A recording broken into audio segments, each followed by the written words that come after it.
बिस्मिल्लाहिर्रहमानिर्रहीम। अल्लाहु वलियुल्लज़ीना आमनू युख़रिजुहुम मिनज़्ज़ुलुमाति इलन्नूर वल्लज़ीना कफ़रू औलियाउहुमुत्ताग़ूतु युख़रिजूनहुम मिनन्नूरि इलज़्ज़ुलुमात उलाइका अस्हाबुन्नार हुम फ़ीहा ख़ालिदून। अस्सलामु अलैकुम वरहमतुल्लाहि वबरकातुहू। अल्हम्दुलिल्लाहि रब्बिल आलमीन वस्सलातु वस्सलामु अला सय्यिदिल अंबियाइ वल मुरसलीन व अला आलिहि व सहबिहि अजमईन अम्मा बाद। मोहतरम हाज़रीन, आदाब ज़िंदगी में आज हम मैयत और जनाजे की नमाज के ताल्लुक़ से चंद अहम आदाब देखेंगे।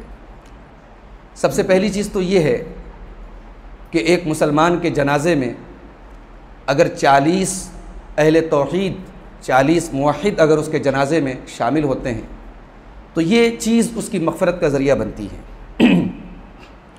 अल्लाह के रसूल सल्लल्लाहु अलैहि वसल्लम फरमाते हैं, सही मुस्लिम की रिवायत है, मा मिन रजुलिन मुस्लिमिन यमूतु फ़यक़ूमु अला जनाज़तिही 40 रजुलन। जब किसी मुसलमान का इंतकाल होता है और उसके जनाजे में 40 लोग खड़े होकर के उसकी जनाजे की नमाज़ पढ़ते हैं, ला युशरिकून बिल्लाहि शैआ, और ये 40 लोग ऐसे होते हैं जो अल्लाह के साथ शिरक नहीं करते, इल्ला शफ़अहुमुल्लाहु फ़ीही, अल्लाह ताला उन 40 लोगों की शफ़ाअत उस मैयत के बारे में कबूल करता है। मुसलमान का मुसलमान पर 6 हक़ है, उसमें से एक हक़ ये भी है कि हम उसके जनाजे में शरीक हों। अल्लाह के रसूल फरमाते हैं, हक़्क़ुल मुस्लिम अलल मुस्लिम सित्तुन, मुसलमान का मुसलमान पर 6 हक़ है, उसमें से एक ये भी है कि जब वो इंतकाल करे तो उसके जनाजे में शिरकत की जाए। मर्द का अगर जनाजा है तो इमाम उसके सर के पास खड़ा होगा, और अगर औरत का जनाजा है तो इमाम उसकी कमर के सामने खड़ा होगा। जनाजे की नमाज में 4 तकबीरें हैं। पहली तकबीर के बाद आप औज़ुबिल्लाह पढ़ेंगे, बिस्मिल्लाह पढ़ेंगे, उसके बाद सूरह फातिहा पढ़ेंगे। पहली तकबीर के बाद दुआए सना पढ़ना साबित नहीं है जनाजे की नमाज में। दूसरी तकबीर के बाद आप दरूद इब्राहिमी पढ़ेंगे, और तीसरी तकबीर के बाद आप जनाजे की जो दुआएं साबित हैं उसमें से कोई भी दुआ आप पढ़ सकते हैं। जैसे जो सबसे मशहूर दुआ है, अल्लाहुम्मा अग़फ़िर लि हय्यिना व मय्यितिना व शाहिदिना व गाइबिना व सग़ीरिना व कबीरिना व ज़करिना व उन्साना, अल्लाहुम्मा मन अह्ययतहु मिन्ना फ़अह्यिही अलल इस्लाम व मन तवफ़्फ़यतहु मिन्ना फ़तवफ़्फ़हु अलल ईमान, अल्लाहुम्मा ला तहरिमना अजरहु व ला तफ़्तिन्ना बअदहु। ये दुआ पढ़ सकते हैं। इसके अलावा एक और दुआ है, सही मुस्लिम के अंदर वो साबित है, अल्लाहुम्मा अग़फ़िर लहु वरहमहु व आफ़िही वअफ़ु अन्हु व अक्रिम नुज़ुलहु व वस्सिअ मुदख़लहु वग़सिलहु बिलमाइ वस्सल्जि वलबरद व नक़्क़िही मिनल ख़ताया कमा युनक़्क़ा अस-सौबुल अब्यज़ु मिनद दनस व अब्दिलहु दारन ख़ैरम मिन दारिही व अहलन ख़ैरम मिन अहलिही व ज़ौजन ख़ैरम मिन ज़ौजिही व अईज़हु मिन अज़ाबिल क़ब्र व मिन अज़ाबिन नार। इस दुआ का मतलब ये है कि अल्लाह तो इस मैयत की मग़फ़िरत फ़रमा, इसको माफ़ फ़रमा, इसको गुनाहों से पाक और साफ़ फ़रमा, इसके अहल व अयाल से बेहतर इसको अहल व अयाल अता फ़रमा, इसके घर से बेहतर इसको घर अता फ़रमा, इसको अज़ाब क़ब्र से बचा, इसको अज़ाब जहन्नम से बचा। अगर बच्चे का जनाजा हो तो ये दुआ पढ़ेंगे, अल्लाहुम्मा अजअलहु ज़ुख़्रन लिवालिदैहि व फ़रतन व अजरा, ऐ अल्लाह इस बच्चे को इसके वालिदैन के लिए ज़ख़ीरा बना दे, आगे जाने वाला बना दे, व अजरा, और अपने वालिदैन के लिए अज्र का ज़रिया बना दे। चौथी तकबीर के बाद सलाम फेर देना चाहिए। जिस इंसान की मौत का टाइम करीब हो उसको ला इलाहा इल्लल्लाह की तलक़ीन करनी चाहिए, उसके सामने बार बार ला इलाहा इल्लल्लाह पढ़ना चाहिए ताकि वो भी ला इलाहा इल्लल्लाह पढ़ ले। अल्लाह के रसूल सल्लल्लाहु अलैहि वसल्लम फरमाते हैं, सही मुस्लिम की रिवायत है, लक़्क़िनू मौताकुम बेला इलाहा इल्लल्लाह, अपने मुर्दों को ला इलाहा इल्लल्लाह की तलक़ीन करो ताकि इंसान का ख़ात्मा तौहीद पर हो। मरने वाले के करीब बैठ कर के सूरह यासीन पढ़ने का हमारे यहाँ बहुत रिवाज है, मगर वो हदीस से साबित नहीं है, उस बारे में जो हदीस है वो सही नहीं है। किसी भी मैयत की ख़बर सुनने के बाद इन्ना लिल्लाहि व इन्ना इलैहि राजिऊन पढ़ें, और साथ में ये इजाफ़ा कर लें, अल्लाहुम्मा अजुरनी फ़ी मुसीबती व अख़लिफ़ ली खैरम मिन्हा, इन्ना लिल्लाह पढ़ने के बाद ये पढ़ ले तो इंशाअल्लाह उस मुसीबत का अल्लाह ताला बेहतर बदल आपको अता फ़रमाएगा। मैयत की जान निकलने के बाद उसके हाथ पैर सीधे कर दीजिए, उसकी आंखें बंद कर दीजिए और कोई चौड़ी पट्टी उसकी थोड़ी के नीचे से निकाल करके सर के ऊपर बांध दीजिए ताकि उसका मुंह जो है खुला ना रहे। पाँव के दोनों अंगूठे मिलाकर किसी चीज़ से बांध दीजिए और रिश्तेदारों को उसकी इत्तला दे दीजिए। मैयत के उयूब पर, उसके ऐब पर पर्दा डालिए, उसकी खूबियों को बयान कीजिए। अल्लाह के नबी फरमाते हैं, अबू दाऊद की रिवायत है, उज़्कुरू महासिन मौताकुम व कफ़्फ़ू अन मसाविही, अपने मुर्दों की खूबियों को बयान करो और उनके ऐब से दरगुजर करो, उनके ऐब को बयान मत करो। इसी तरीके से इब्न माजा की एक हदीस में अल्लाह के नबी सल्लल्लाहु अलैहि वसल्लम फरमाते हैं कि जब अपने मुर्दों के पास तुम हाजिर हो जाओ फ़अग़मिज़ुल बसर, तो उसकी आँख को बंद कर लो। फ़इन्नल बसरा यतबउ रूह, इसलिए कि मुर्दे की आँख रूह का पीछा करती है। वक़ूलू खैरा, और वहाँ पर तुम भलाई की बात कहो। फ़इन्नल मलाइकत तुअम्मिनु अला मा क़ाल अहलुल बैत, इसलिए कि मैयत के घर वाले जो बात कहते हैं उस पर फ़रिश्ते आमीन कहते हैं। हमेशा मैयत के मौके पर सब्र से काम लें। ख़ास तौर से छोटे बच्चों की अगर मौत हो जाए तो वालिदैन को बहुत सब्र से काम लेना चाहिए। इसका बड़ा अज्र है, इसकी बड़ी फ़जीलत है। मुस्नद अहमद की रिवायत है, हज़रत महमूद इब्न लबीद रिवायत करते हैं हज़रत जाबिर से। वो कहते हैं कि अल्लाह के नबी सल्लल्लाहु अलैहि वसल्लम को मैंने फरमाते हुए सुना कि जिसके 3 बच्चों का इंतकाल हो जाए और वो उनके मरने पर सब्र करे और सवाब की उम्मीद रखे, दखलल जन्ना, तो वो जन्नत में जाएगा। तो कहते हैं सहाबा ने कहा कि अल्लाह के रसूल अगर किसी के 2 बच्चे इंतकाल कर जाएँ, तो आपने फरमाया कि 2 बच्चे। तो महमूद कहते हैं कि मैंने जाबिर से कहा कि अगर तुम लोग 1 कहते तो शायद अल्लाह के रसूल 1 पर भी ये बशारत सुना देते। तो हज़रत जाबिर ने कहा कि अल्लाह की कसम मेरा भी यही गुमान है। गोया 1 बच्चे की मौत पर भी इंसान अगर सब्र करे तो इंशाअल्लाह अल्लाह ताला उस सब्र की वजह से उसे जन्नत में दाखिल करेगा। मैयत को गुस्ल देने का क्या तरीक़ा है? पानी में बेरी के पत्ते डाल करके हल्का गर्म कर लें, मुर्दे को एक तख्ते पर लिटा दें और उसके कपड़े उतार करके उसके ऊपर तहबन डाल दें और हाथ में कोई कपड़ा लपेट करके उसको इस्तिंजा कराएं। फिर उसके बाद वज़ू कराएं। कुल्ली की जगह बस मुंह में हाथ फेर दें और नाक में पानी डालने की जगह बस नाक में हाथ फेर दें। गुस्ल के वक्त कान और नाक में रुई डाल दें ताकि पानी अंदर न जाए। फिर सर को साबुन वगैरह से धो लें। फिर बाएं करवट लेटा करके दाएं जानिब की जो बॉडी है सर से लेकर के पूरी कमर तक की और पाँव तक की उसको धुल लें। फिर इसी तरीके से दाएं करवट लेटा करके बाएं तरफ के हिस्से को धुल लें। अब उसके बाद सूखा तहबंद रख करके भीगा कपड़ा निकाल दें और फिर उठा करके कफन में उसको लेटा दीजिए। अल्लाह के रसूल सल्लल्लाहु अलैहि वसल्लम ने मैयत को गुस्ल देने की भी बड़ी फजीलत बयान की है।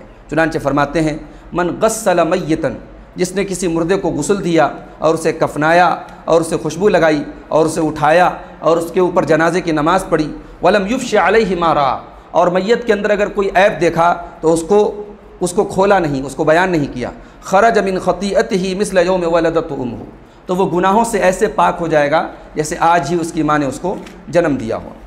कफ़न का क्या मसला है? कफ़न जो है सुन्नत से 3 चादरों में कफनाना साबित है। अल्लाह के रसूल सल्लल्लाहु अलैहि वसल्लम का जो कफ़न था वो 3 चादरों में था। उसमें न कोई पगड़ी थी और न कोई कुर्ता था। ऊपर की चादर में अच्छी तरह लपेट देंगे, फिर नीचे की दोनों चादरों में लपेटेंगे। औरत के सिलसिले में भी 3 ही चादर होनी चाहिए। अबू दाऊद की एक रिवायत में 5 कपड़ों का जिक्र है, मगर वो रिवायत सनद के एतबार से ज़ईफ़ है।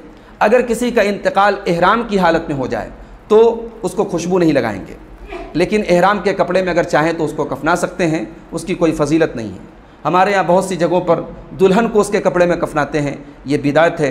सीने पर गुस्ल के बाद कलमा लिखते हैं, ये भी बिदअत है। जमज़म के पानी में कफन के कपड़े को भिगोते हैं, इसकी भी कोई फजीलत नहीं है। जनाजे के साथ पैदल चलना चाहिए और जनाजे को देख करके खड़े हो जाना चाहिए। अल्लाह के रसूल फरमाते हैं, इज़ा रअयतुमुल जनाज़त फ़क़ूमू, जब जनाजे को देखो तो खड़े हो जाओ।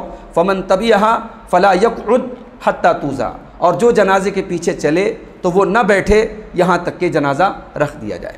तो जनाजे के पीछे चलना चाहिए और जनाजे को देख के खड़े हो जाना चाहिए।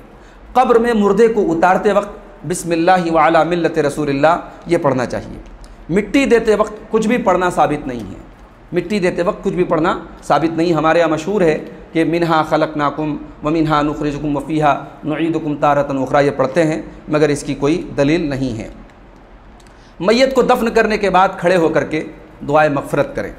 अल्लाह के रसूल सल्लल्लाहु अलैहि वसल्लम फरमाते हैं, हज़रत उस्मान गनी कहते हैं कि अल्लाह के नबी जब मैयत को दफनाने के बाद फ़ारिग हो जाते तो वहाँ खड़े हो जाते और आप कहते इस्तगफिरू लिअखीकुम, अपने भाई के लिए मग़फ़िरत की दुआ करो, वसलू लहू बित्तस्बीत, और उसके लिए कब्र के अंदर साबित कदम रहने का सवाल करो। फ़इन्नहु अलआन युसअल, इसलिए कि अब उससे सवाल हो रहा है। 3 दिन से ज़्यादा सोग मनाना हराम है। मैयत के ऊपर गम अगर आप जाहिर कर रहे हैं 3 दिन तक उसकी लिमिट है, उसके बाद आप ज़ाहिरी तौर पर, भाई दिल में तो गम रहेगा, ज़ाहिरी तौर पर आप कोई सोग वगैरह नहीं मनाएंगे, सिवाय बीवी को अपने शौहर के ऊपर 4 महीना 10 दिन तक इद्दत के तौर पर उसको गम मनाने की इजाज़त दी गई है। अगर आपके रिश्तेदारों के यहाँ, आपके पड़ोसियों के यहाँ मैयत हुई हो तो 2-1 वक्त का खाना उनके यहाँ भिजवा दीजिए। अल्लाह के रसूल सल्लल्लाहु अलैहि वसल्लम ने हज़रत जाफ़र के इंतकाल के मौके पर सहाबा से कहा कि आले जाफ़र के लिए खाना तैयार करो, फ़इन्नहु क़द अताहुम अम्रुन शग़लहुम, इसलिए कि उनके ऊपर ऐसी परेशानी आई है कि इस वक्त वो खाना नहीं बना सकते। मगर इसका ये क़तान मतलब नहीं है कि अगर मैयत हो गई है तो घर में चूल्हा जलाना हराम है। हमारे यहाँ बिल्कुल हराम समझते हैं लोग। बच्चों के लिए दूध वगैरह, पानी वगैरह गरमाने के लिए भी पड़ोसियों क्या से उसको जो है गर्म करके लाते हैं। ये कोई ज़रूरी बात नहीं है। कोई ज़रूरी नहीं है कि गम ज़ाहिर करने के लिए आप चूल्हा न जलाएं। अगर ज़रूरत पड़े, अगर पड़ोसी और रिश्तेदार आपके घर पे खाना नहीं भिजवा रहे हैं तो आप मैयत वाले दिन भी खाना बना करके खा सकते हैं। इस्लाम में कोई ऐसी पाबंदी नहीं है कि गम ज़ाहिर करने के लिए आपके घर में चूल्हा नहीं जलना चाहिए। ठीक है। अब एक आखिरी चीज़ ये है कि मरने वाले के हक़ में हम ईसाले सवाब के लिए क्या कर सकते हैं। तो याद रखिए, सबसे पहली चीज़ तो ये है कि हम उसके लिए दुआ कर सकते हैं, उसके लिए दुआ कर सकते हैं। और अल्लाह के रसूल ने 3 चीज़ों का जिक्र किया हदीस में कि मरने वाले को 3 चीज़ें उसके मरने के बाद भी फ़ायदा पहुँचाती हैं। कौन सी 3 चीज़ें हैं? सदक़तिन जारिया, ऐसा सदक़ा जो वो उसके बाद भी जारी हो, ऐसा सदक़ा वो करके गया हो या उसकी तरफ से उसके औलाद वगैरह कर दें जो कंटिन्यू रहे, जारी रहे। दूसरी चीज़ औ इल्मिन युन्तफ़अ बिही, कोई ऐसा इल्म का काम करके गया हो कि उसके मरने के बाद भी लोग उससे फ़ायदा उठाते हों। और तीसरी चीज़ ये है औ वलदिन सालिहिन यदउ लहू, नेक औलाद को वो छोड़ करके गया हो जो उसके हक़ में दुआ करे। तो औलाद की हक़ उसके वालिदैन के लिए बहुत कबूल होती है, उसकी कबूलियत के बड़े इम्कानात होते हैं, इसलिए कसरत से दुआ करें। दूसरी चीज़ ये है आप मैयत की तरफ से सदक़ा करें। सदक़ा आम है, खाना भी खिला सकते हैं, पैसा भी दे सकते हैं, कपड़ा भी दे सकते हैं, मगर उसके लिए 30वें दिन, 10वें दिन, 13वें दिन, 40वें दिन ये दिन तय करना और फिर एक दावत का अहतमाम करना और उसमें गरीबों के साथ साथ रिश्तेदारों का बैठ करके खाना, ये तमाम चीज़ें गलत हैं। अगर आप सदका करना चाहते हैं, गरीबों को खाना खिला दीजिए, दावत का अहतमाम मत कीजिए, रिश्तेदारों और ख़ानदान वालों को बिठा करके मत खिलाइए और उसके लिए कोई दिन ख़ास मत कीजिए। मैयत की तरफ से आप रमज़ान में इफ़्तार भी करा सकते हैं, वो भी खाना खिलाने के कैटेगरी में आएगा। तो आप मैयत के इसाले सवाब के लिए ये काम भी कर सकते हैं। इसी तरीके से मैयत की तरफ से कुरान वगैरह आप अगर दे दें, मसाजिद में बच्चे उसको पढ़ें, मदरसे में बच्चे पढ़ें, तो इंशाअल्लाह उसका सवाब भी आपको मिलेगा। उसकी तरफ से कोई मुफीद किताब आप छपवा दें जिससे लोगों के दरमियान इल्म दीन की इशाअत हो, तो इंशाअल्लाह उसका सवाब भी आपको मिलेगा। मस्जिद वगैरह में भी आप उसकी तरफ से सदका खैरात कर सकते हैं। तो ये चंद चीज़ें हैं जो हम इसाले सवाब के तौर पर कर सकते हैं। मैयत की तरफ से कुरान पढ़ करके उसका सवाब मैयत को ट्रांसफ़र करना, इसका सबूत हमें अल्लाह के रसूल से या सहाबे किराम से नहीं मिलता है। लिहाजा कुरान करीम की तिलावत या नमाज ये नॉन ट्रांसफेरेबल इबादत है, ये किसी दूसरे के लिए नहीं की जा सकती। लिहाजा आप मैयत की तरफ से जैसे नमाज नहीं पढ़ सकते वैसे कुरान नहीं पढ़ सकते। अलबत्ता ये बात याद रहे कि नेक औलाद का हर अमल उसकी औलाद, उसके वालिदैन को उसका इंशाअल्लाह सवाब मिलेगा। नेक औलाद का उसकी हर नेकी उसके वालिदैन के लिए ज़ख़ीरे आखिरत बनेगी। तो ये सिर्फ औलाद के लिए ख़ास है कि वो अपने लिए भी जो नेकी कर रहा है इंशाअल्लाह उसका सवाब उसके वालिदैन को मिलेगा, क्योंकि वालिदैन हमारे ज़रिया होते हैं दुनिया में आने का, हमारे वजूद में आने का ज़रिया और सबब बनते हैं।